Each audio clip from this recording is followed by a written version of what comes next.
All right, cowboy, let's get moving. Yeah, I'm talking to you, Maduro. Dr. Alan, I'm on my way. Good morning, good morning. Hi, Francesco. Hey, good morning. How are you today? Good? Very good. Are you excited? Yes, I'm super excited. Let's go. Let's go.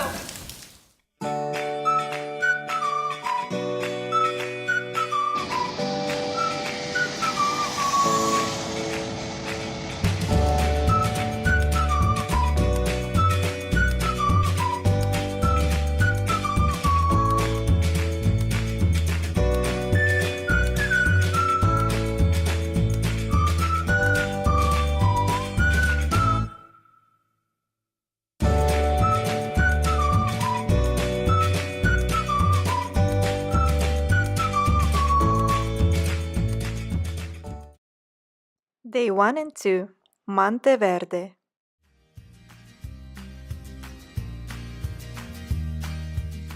Pristine untouched forest that exists in its original condition is called a primary forest. This type of forest has been relatively unaffected by human activities. Primary forest is the most biologically diverse type of forest.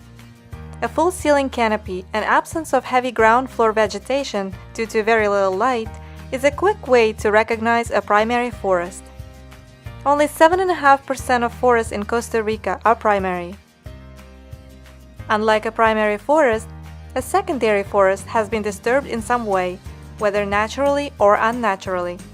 This type of forest can be created after forest recovers from logging activities, fire, or insect infestation.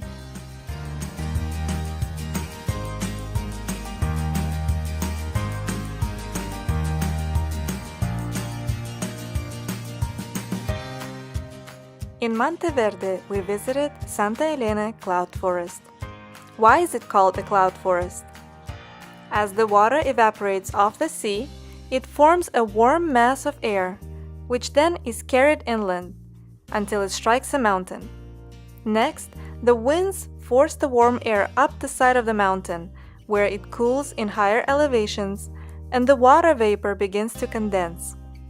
Water droplets appear as clouds, hence the name, a cloud forest. The mean temperature in the cloud forest is 61 to 64 degrees Fahrenheit. Tropical montane cloud forests are very rare and represent only a fraction of the world's remaining tropical forests. These rare ecosystems are valuable for their natural beauty and biodiversity. Cloud forests maintain water cycles, provide food sources, and are often attractive for ecotourism, providing locals with their livelihoods. Unfortunately, cloud forests are threatened by several factors, among them cutting off forests for wood and cattle grazing, climate change, hunting, and tourism. As people's needs for resources increase, the threats to these forests also rise.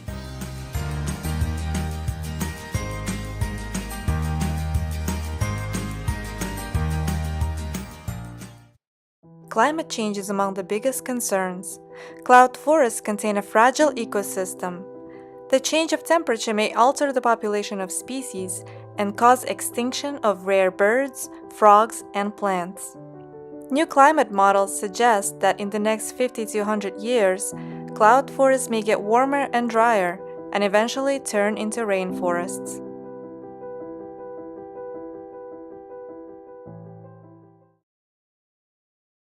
Day 3, La Fortuna.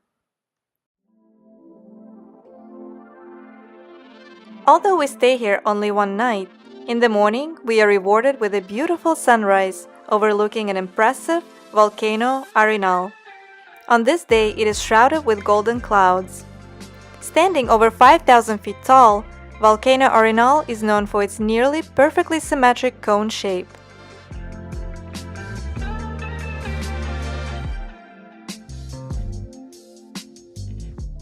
While on the road, we spotted this howler monkey family and decided to stop and observe them.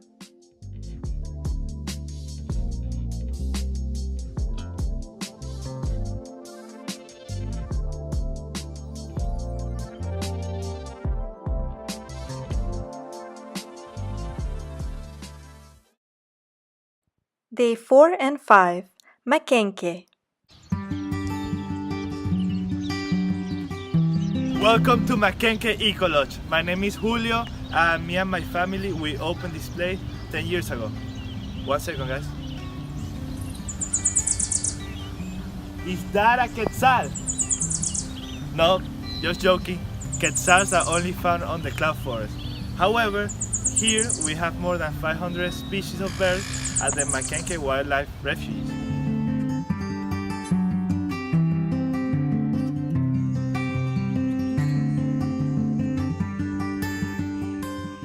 In Costa Rica, individuals can declare their land a wildlife refuge. They can still practice agriculture, however, they must abide by certain rules, protect their land, also learn about species that preside on their territory, and educate others.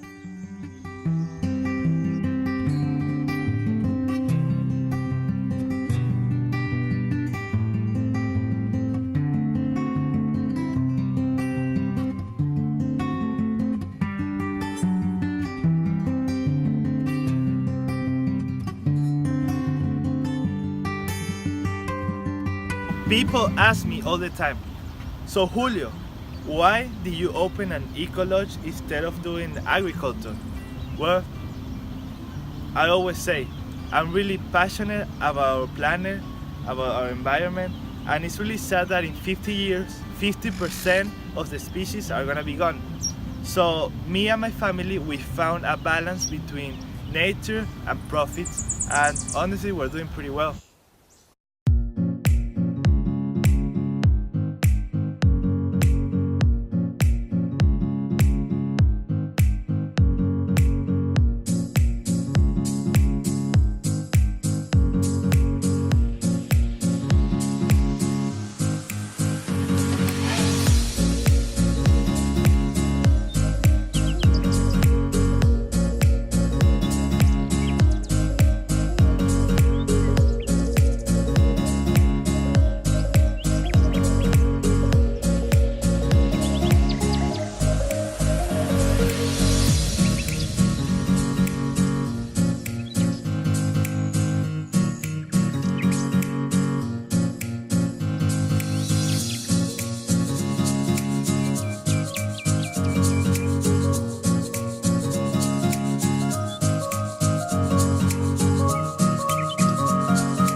I want to thank you guys for staying at our place. We truly believe at Makenke that education is the key for a sustainable world. Pura vida y hasta luego, amigos. Day 6 and 7. Sarapiki.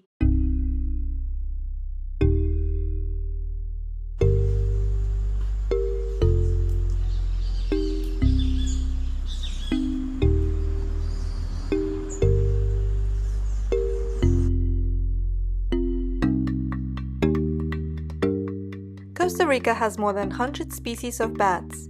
While we tend to associate bats with blood-sucking vampires, most species feed primarily on fruit, pollen, and nectar.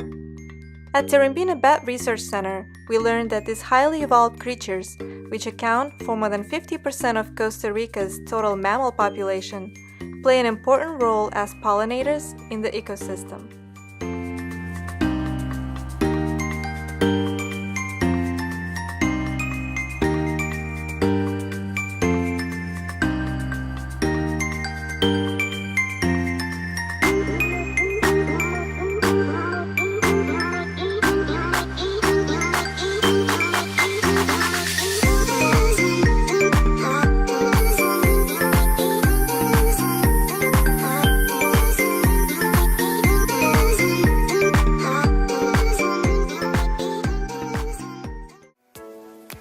move over Belgium and Switzerland because in Costa Rica, we not only tasted the best chocolate, but also learned about the production process from bitter cacao bean to magic that melts in your mouth.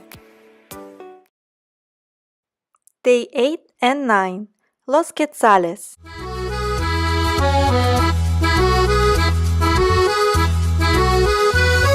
The wheels on the bus go round and round, round and round, round and round. The wheels on the bus go round and round all day long. On the way to Los Quetzales National Park, we stopped at Dora, where we learned about coffee production. It is a long and arduous process. At the end, we all had more appreciation for an aromatic cup of coffee we are accustomed to, because now we understand how much work goes into producing it.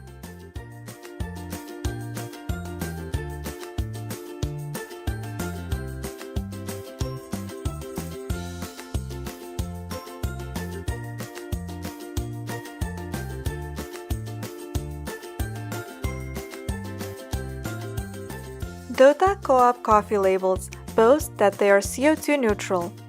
It means through the sum of their activities, they do not add greenhouse gases to the atmosphere, either by positive practices or by buying carbon credits. Among other labels that can be found on coffee are Fair Trade, Certified Organic, Rainforest Alliance, and Smithsonian Bird Friendly. Those certifications are difficult to obtain and they require rigorous compliance and hefty fees.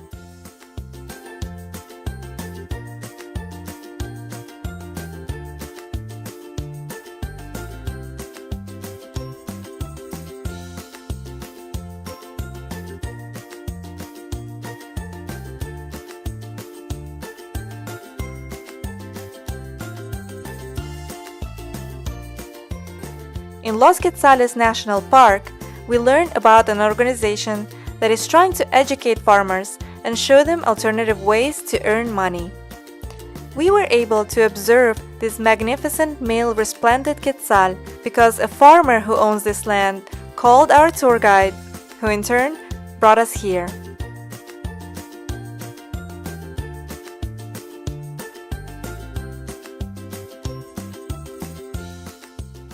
A significant portion of deforestation is caused by poor farmers simply trying to earn enough money to feed their families. Farmers must keep the cloud forests intact for quetzals and other species to survive and for ecotourism to sustain. Education is also important because it is an appreciation for our surroundings that often ignites the urge to protect and conserve.